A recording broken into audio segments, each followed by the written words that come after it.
So today I'm going to tell you why some things are just a waste of money and really don't have that much of a point. Are NVIDIA GPUs, like this one that I'm holding here, that's a pretty nice box, right? Are these a waste of money? GPU pricing has gotten way too high, and in my opinion, it's not worth it to buy something that's going to make you look silly. Because if you buy an expensive GPU, I think you're going to look pretty silly. It's overpriced. It doesn't really do everything that you want, and there are a lot cheaper options on the market. So I'm going to tell you why you should avoid GPUs that are too expensive. Let's go through some of the newly released GPUs. Now, hold on a second.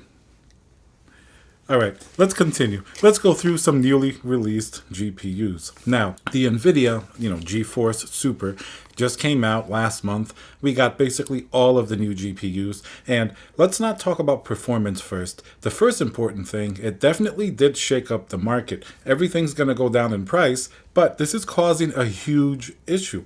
Just take a look here at all of these, Micro Center GPUs. Do you notice anything a little bit odd? Well, of course, I noticed something really, really odd. A lot of these GPUs, like let's say the last generation 4080, well, they're still going to be priced about the same thing, if not higher than the newer GPUs. It's not going to be uncommon to see in the same listing at the Micro Center a GPU that's like, hold on a second, I think I just saw a dinosaur come into my room.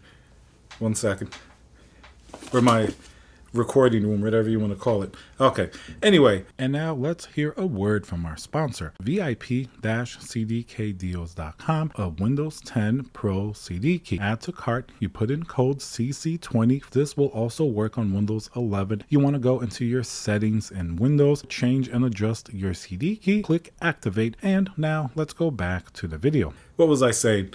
If you look at a 4080, a lot of them are still over the price of a 4080 Super. That's not because they don't know there's a new one out. They probably paid a lot more for that particular GPU, and then they're pretty much have nowhere to go. Like, what are they going to do? They're just going to have to discount it really heavily and lose money. This is going to be the same thing for the 4070 Ti and the 4070 Ti Super. I've seen 4070 Ti's still on sale for more than the $799 MSRP. I don't care if it's a nicer model or a little bit different. It's still way too much and above the MSRP. Now, if you guys watch my videos on GPUs, you're going to be a little bit more in tune with what's going on in the market, right? But let's say if a regular person walks into one of these stores and they see a regular 4080 or a 4080 Super and they're literally the same price, or the old 4080 might still be more. I mean, obviously, it's going to be up to the responsibility of the store salesman, or even if they're doing it online, to perhaps inform them that there's a newer version and to get the Super. But we know that's not always going to happen. And remember, when you go out into other markets that's not the US, pricing isn't necessarily as like fixed or predictable. In different countries, you'll have very much different prices for different models because availability is going to be tougher. You guys know that live in different parts of the world, like Australia, in Europe. You know that it's a lot harder first to get GPUs, and you're not always going to have the cheapest pricing like sometimes you may find in the US, albeit still pretty expensive pricing. So if somebody goes in, they don't know if they should get a 4080 or a 4080 Super. I mean, what do you do? If they're the same price, it's going to confuse a regular consumer. And this is going to apply to all of these GPUs, the 4070 Super, the 4070 Ti Super. They're so close in price, and they still have a lot of stock because we're really in a very peculiar sort of GPU situation. Remember, a lot of people were not buying any of these GPUs. The 4090 is an exception. We've been talking about how people are using it for AI. Like in China, they take regular consumer 4090s, they strip them down, and they're putting them in data centers because, of course, all of the other AI GPUs are banned, the really powerful ones, including the 4090. So they can't get access to that GPU quite as easily. So that's going to be a whole different sector of the market. In the US, however, it's a completely different story. The 4090 still has been hard to get, and the prices went up, but they're still available. Like when the Super GPUs came out, even I noticed my local Micro Center actually restocked the 4090. So that's definitely something interesting to keep in mind. And a lot of the models are still there. It's not like they sold out immediately. They would have if this was like in the beginning when everybody was wanting to get these GPUs. But, actually I can't drink this. It's full of screws. So let me just put this down. But anyway, the pricing is overlapping, which makes the consumer really confused. That's one thing I really don't like. And then for the premise of the video, are these GPUs just way too expensive?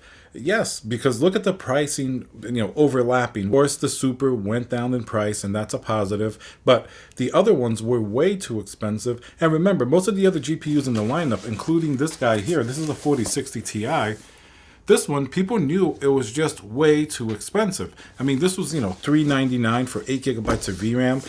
I mean, the box is cool and the Founders Edition is cool, but the performance isn't too cool. This should be a lot cheaper. This should be maybe a $300 GPU. So that sector of the market still remains, I think, too expensive. And obviously, you're going to have AMD 7800 XT trying to fight it off with NVIDIA, with the 4070 now, the regular one, which did go down in price a little bit. I think officially it's down to $549, but that's a GPU that has to be $499 for it to even have a chance. If you want a $599 4070 Super, that's fine. I guess, let's say if we pick out one of the 3 new Super GPUs, for example, in terms of price to performance, I mean, $599 for 4070 Super, and that's not too bad. I have one in the rig behind me here, and it gets pretty close to a 4070 Ti. Like in a lot of games, the frames per second is not that different. I'm talking about the original 4070 Ti. They're both going to have 12 gigabytes of VRAM, and now the 4070 Super has more CUDA cores. It got a nice increase, so it's a lot closer to that GPU. For $599, that's the only one that I think is still within an acceptable realm of pricing. And then as you go up, the only argument you can make against like a $799 4070 Ti Super is that, okay, it's better than it was before because now it has 16 gigabytes of VRAM. But in most tests, if you guys look at the benchmarks from like all of the other big players that did these tests, like Hardware Unboxed and things like that, you're not really seeing that big of a difference in terms of the actual frames per second. So this is only in really VRAM restricted scenarios, and you do feel a little bit better having 16 gigabytes of VRAM for that price, don't get me wrong, but it's not that big of a difference. So they basically kept the GPUs almost the same. They tweaked a little bit in each one. 4070 Super got more CUDA cores, 4070 Ti 16 gigabytes of VRAM. The 4080 Super did get the biggest price cut from $1199 to $999, but it stayed virtually the same as the existing 4080. It really didn't improve all that much.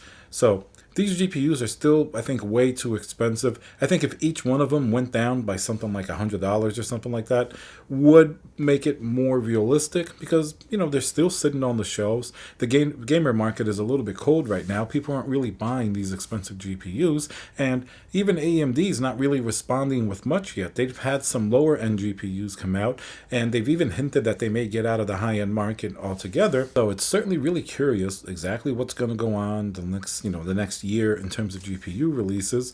I don't know. Prices still feel really high, even though the Super is helping to bring it down. But if NVIDIA sees that sales are really lukewarm, are they going to decrease the prices further? Or if they keep them the same, give us like really, big performance leaps in the next generation?